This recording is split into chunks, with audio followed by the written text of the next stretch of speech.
एक सेठ बस से उतरे। उनके पास कुछ सामान था।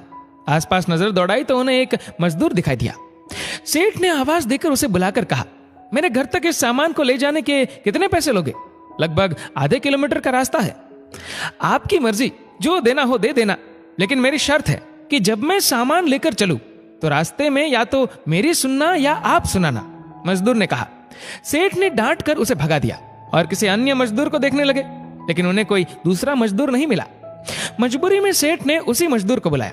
मजदूर दौड़ कर आया और बोला, मेरी शर्त आपको मंजूर है? सेठ ने स्वार्थ के कारण हाँ कर दी।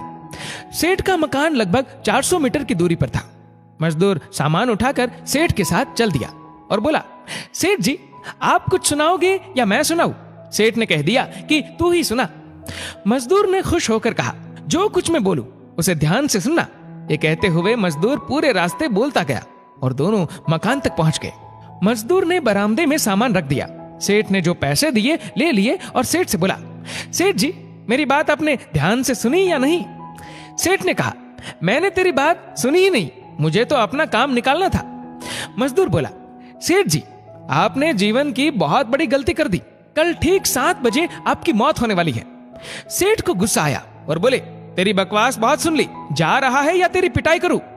मजदूर बोला, मारो या छोड़ दो, कल शाम को आपकी मौत होनी है। अब भी मेरी बात ध्यान से सुन लो। अब सेठ थोड़ा गंभीर हुआ और बोला, सभी को मरना है। अगर मेरी मौत कल शाम होनी है तो होगी, इसमें मैं क्या कर सकता हूं? मजदूर बोला, तभी तो कह रहा हूं कि अब भी मेरी बात ध्यान से सुन लो। सेठ बोला, सुना, ध्यान देकर सुनूंगा।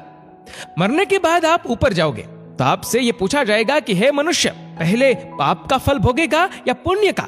क्योंकि मनुष्य अपने जीवन में पाप पुण्य दोनों ही करता है। तो आप कह देना कि पाप का फल भुगतने को तैयार हो, लेकिन पुण्य का फल आंखों से देखना चाहता हूं। मजदूर चला गया। दूसरे दिन ठीक 7 बजे सेठ की मौत हो गई। सेठ ऊपर पहुंचा तो यमराज ने मजदूर द्वारा बताया गया प्रश्न कर दिया कि पहले पाप का फल भोगना चाहता है कि पुण्य का? सेठ ने कहा, पाप का फल भुगतने को तैयार हूं, लेकिन पुण्य का फल आंखों से देखना चाहता हूं। यमराज बोले, हमारे यहां ऐसी कोई व्यवस्था नहीं है, यहां तो दोनों के फल भुगतवाए जाते हैं। सेठ ने कहा कि फिर मुझसे पूछा क्यों? और पूछा है तो उसे पूरा करो। धरती पर तो अन्याय होते देखा है, पर यहां पर भी अन्याय है। यमराज ने सोचा, बात तो ये सही कह रहा है, इससे पूछकर बड़े बुरे फंसे। मेरे पास कोई ऐसी शक्ति ही नहीं है जिससे इस जीव की इच्छा पूरी हो जाए। विवश होकर यमराज उस सेठ को ब्रह्मा जी के पास ले गए और पूरी बात बता दी। ब्रह्मा जी ने अपनी पोथी निकालकर सारे पन्ने पलट डाले, लेकिन उनको कानून की कोई ऐसी धारा या उपधारा नहीं मिली जिससे जीव की इच्छा पूरी हो सके।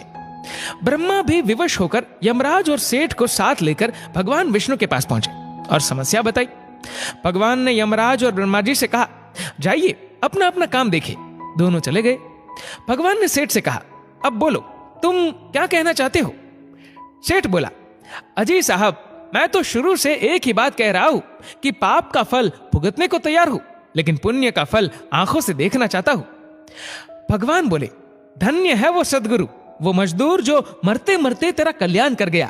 अरे मूर्ख, उसके बताए उपाय के कारण तू मेरे सामने खड़ा है।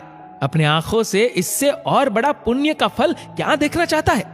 मेरे दर्शन से तेरे सभी पाप नष्ट हो गए। इसीलिए बचपन से हमको सिखाया जाता है कि गुरुजनों की बात ध्यान से सुननी चाहिए। पता नहीं कौन सी बात जीवन में काम आ जाए। दोस्तों, इस वीडियो को लेकर आपकी क्या राय है? नीचे कमेंट करके जरूर बताएगा। और अगर आपको वीडियो अच्छा लगा हो तो इस वीडियो को लाइक करेगा, शेयर करेगा ज्यादा से ज्यादा लोगों तक। और ऐसी और भी इंस्पिरेशनल वीडियोस के लिए सब्सक्राइब करें हमारे यूट्यूब चैनल को और फेसबुक पर फॉलो करें हमारे पेज को। धन्यवाद।